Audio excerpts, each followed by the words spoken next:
অবনী বাড়ি আছো লিখেছিলেন বিজেপির রাজ্য সভাপতি শ্রমিক ভট্টাচার্যের প্রিয় কবি শক্তি চট্টোপাধ্যায়। তারই প্রতিধ্বনি তুলে বলা যায়, শ্রমিক দিল্লি গেছো? হ্যাঁ, জরুরি তলবে দিল্লি গেছেন রাজ্য বিজেপির সভাপতি শ্রমিক ভট্টাচার্য। কিন্তু কেন তলব তাকে? প্রায় 4 মাস রাজ্যের দায়িত্ব নেওয়ার পরেও কমিটি গঠন করতে পারেননি শ্রমিক। সূত্রের দাবি, এই বিষয়ে কেন্দ্রীয় নেতৃত্বের সঙ্গে আলোচনা করে রাজ্য কমিটির নাম চূড়ান্ত করতেই দিল্লিতে ডাকা হয়েছে তাকে। আর সত্যিটা হলো, ভোট তো এগিয়ে এসেছে, আরো আগেই রাজ্য কমিটি বেছে নেওয়া উচিত ছিল। কিন্তু কটা উচিত কাজই আর দুনিয়াতে হয়? বিশেষ করে বঙ্গ বিজেপির অন্দরে কি তা হওয়া সম্ভব? এখন দেখা যাক দিল্লি কি বলে।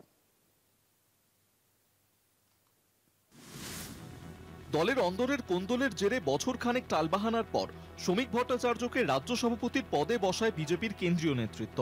দলের সাংগঠনিক রীতি অনুসারে নবনিযুক্ত সভাপতি তার নিজস্ব কমিটি বাছাই করে নেন, কিন্তু সভাপতির আসনে বসার পর 4 মাস কেটে গিয়েছে, এখনো নতুন রাজ্য কমিটি গড়তে পারেননি শ্রমিক। আগামী বছরের গোড়ায় রাজ্যে বিধানসভা নির্বাচনের ঢাকে কাঠি পড়ে যাবে, অথচ এখনো পর্যন্ত দলের রাজ্য কমিটি গড়া গেল না। তা নিয়ে বিজেপির দিল্লি নেতৃত্ব যথেষ্ট ক্ষুব্ধ।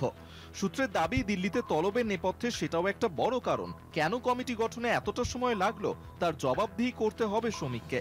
তবে সভাপতি নিজের পছন্দের রাজ্য কমিটির সদস্যদের প্রস্তাবিত তালিকা নিয়েও তিনি দিল্লি গিয়েছেন বলে দলের এক সূত্রের দাবি। বিগত সভাপতির আমলে নানা কারণে শাস্তিপ্রাপ্ত সাংগঠনিক প্রতিনিধির শাস্তি মুকুবের সুপারিশ করেছিলেন শ্রমিক। সে বিষয়ে কেন্দ্রীয় নেতৃত্বে তার সঙ্গে আলোচনা করতে পারে। দলের বেশ কয়েকটি বিবাদমান গোষ্ঠীর মধ্যে সমন্বয় করে রাজ্য কমিটির পদাধিকারীর তালিকা তৈরিতে হিমশিম খেতে হচ্ছে শ্রমিককে।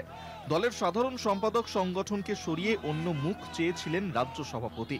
যেহেতু রাষ্ট্রীয় স্বয়ংসেবক সংঘের প্রতিনিধিকে সম্পাদক সংগঠন পদে নিয়োগ করা হয়, তাই সে বিষয়ে সংঘের সবুজ সংকেত মিললেই বাকি কমিটির সদস্যের নাম চূড়ান্ত হবে।